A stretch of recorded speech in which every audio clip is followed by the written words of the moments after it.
Hai teman-teman, kami dari kelompok 7, kelas B7, jurusan manajemen, Universitas Samratulangi. Di video ini kami akan membahas materi tentang pengambilan keputusan dan organisasi. Berikut video penjelasan. Apa itu pengambilan keputusan? Pengertian pengambilan keputusan adalah proses memilih di antara beberapa alternatif. Kadang-kadang proses ini sangat sederhana dan alternatif yang paling baik mudah ditentukan. A. Tipe keputusan. Secara ringkas, keputusan oleh manajemen dapat diklasifikasikan ke dalam 3 tipe sebagai berikut. Yang pertama, keputusan terprogram atau keputusan terstruktur. Yang kedua, keputusan setengah terprogram atau keputusan setengah terstruktur. Yang ketiga, keputusan tidak terprogram atau keputusan tidak terstruktur. B. Proses pengambilan keputusan. Pengambilan keputusan merupakan proses pemilihan suatu alternatif untuk memastikan keberlangsungan perusahaan. Nah, bagaimana cara mengambil keputusan secara logis dan sistematis dengan mempertimbangkan kedua faktor tersebut? Yang pertama, menetapkan keputusan. Sebelum memulai, kita harus memastikan bahwa keputusan yang diambil realistis, dapat diukur dan dilaksanakan sesuai waktu yang ditetapkan. Yang kedua, mengumpulkan informasi. Kita harus mulai mengumpulkan informasi dengan melakukan penelitian seperti primer dan sekunder. Contohnya, kita dapat menyebarkan kuesioner, melakukan wawancara, atau mengumpulkan data-data eksternal yang berhubungan dengan industri kita untuk mendukung pengambilan keputusan. Yang ketiga, menimbangkan semua faktor. Luangkan waktu untuk menimbang semua faktor internal dan eksternal yang mempengaruhi pengambilan keputusan berdasarkan informasi yang dikumpulkan di tahap sebelumnya. Yang keempat, melaksanakan pengambilan keputusan. Kita harus memilih keputusan yang terbaik setelah menimbang faktor internal dan eksternal.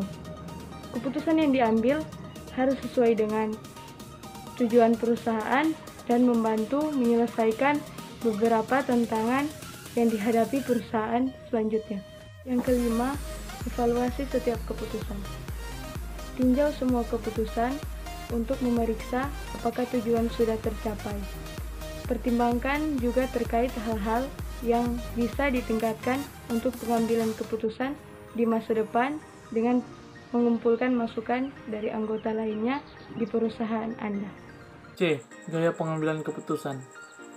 Gaya pengambilan keputusan itu adalah langsung atau direktif, analitis atau analitik, konseptual atau konseptual, dan perilaku atau behavior.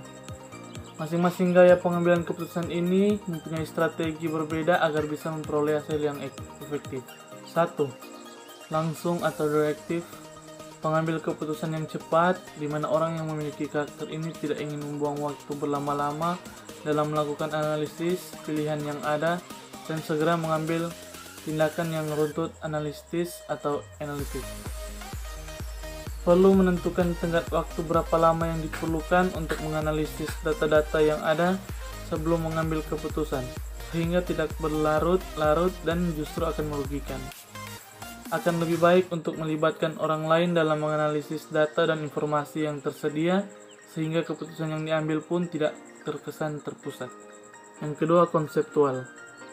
Perlu berlatih untuk bertindak melaksanakan keputusan yang telah diambil hingga tuntas, sehingga dapat benar-benar mencapai hasil yang diharapkan. Agar tercipta manajemen risiko yang lebih objektif, kurangi optimis berlebihan terhadap keputusan dengan risiko tinggi yang didasari pada intuisi pribadi tanpa data yang memadai. Yang ketiga, perilaku atau behavior. Perlu lebih percaya diri dalam mengambil keputusan pribadi tanpa tergantung pada masukan atau saran orang lain. Mulailah dengan mengambil keputusan pribadi pada hal-hal yang tidak berlaku berisiko. Akan lebih baik untuk tidak terlalu menuntut diri sendiri dalam menyenangkan semua orang, karena hal itu akan membuat pengambilan keputusan semakin sulit. D. Metode-metode kuantitatif dalam pengambilan keputusan. Langkah-langkah dalam pengambil keputusan. Yang pertama, mendefinisikan masalah. Secara sederhana, masalah merupakan perbedaan antara situasi yang diinginkan dengan kenyataan yang ada. Jika seorang mahasiswa ingin memperoleh nilai A, tetapi ternyata hasil yang didapatkan kurang dari itu, maka mahasiswa tersebut menghadapi masalah. Yang kedua, membuat solusi. Solusi yang diambil dalam pendekatan kuantitatif dilakukan dengan memanipulasi model dan dengan masukkan data yang dihasilkan pada langkah sebelumnya. Yang ketiga, menguji solusi. Untuk menjamin bahwa solusi yang dihasilkan merupakan yang terbaik, maka pengujian harus dilakukan baik pada model ataupun pada data masukan. Pengujian ini dilakukan untuk melihat akurasi dan kelengkapan model dan data yang digunakan. Yang keempat, menganalisis hasil.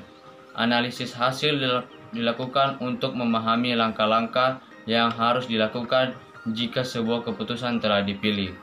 Selanjutnya, implikasi langkah-langkah yang dilakukan juga harus dianalisis. Dalam langkah ini, analisis sensitivitas atau sensitivity analysis menjadi sangat penting. Yang kelima, mengimplementasikan hasil. Langkah implementasi ini dilakukan dengan menerapkan hasil analisis ke dalam proses-proses yang terdapat dalam perusahaan. Tidak kalah penting dalam langkah ini adalah memonitor hasil dalam penerapan solusi. Namun, perlu disadari bahwa implementasi hasil atau solusi bukanlah tanpa hambatan. Next, selanjutnya. Baik, kita masuk ke bagian terakhir, yaitu kreativitas. Dengan adanya kreativitas dalam pengambilan keputusan, dapat memproduksi gagasan-gagasan baru yang bermanfaat. Karena dengan adanya kreativitas, akan semakin banyak alternatif yang tersedia dan semakin membuat keputusan menjadi semakin efektif. Kreativitas dalam mengambil keputusan. Kreativitas berarti menciptakan hal baru, pendekatan kreatif untuk pemecahan masalah, mengasumsi sebagai berikut. 1. Selalu ada cara yang lebih baik dalam melakukan sesuatu. Preseden masa lalu, kebiasaan dan cara konvensional dalam melakukan sesuatu tidak selalu dapat membantu tindakan di masa depan. 2. Masalah memiliki perspektif yang beragam. Setiap perspektif harus diselidiki, pertanyaan harus diajukan, dan jawaban harus ditemukan. Segala sesuatu tidak boleh dianggap remeh. Masalah harus didefinisikan ulang dan fakta yang jelas harus ditantang. 4. Selalu ada ruang untuk perbaikan. Manajer harus beralih dari cara tradisional ke cara modern dalam mengelola organisasi. 5. Manajer tidak perlu takut akan kegagalan. Kegagalan awal akan mengarah pada kesuksesan tertinggi. Proses kreativitas membutuhkan pemikiran konvergen. 6. Pemikiran yang berbeda. Sekian video pembahasan dari kami. Jangan lupa di like dan di share juga ya teman-teman. Terima kasih.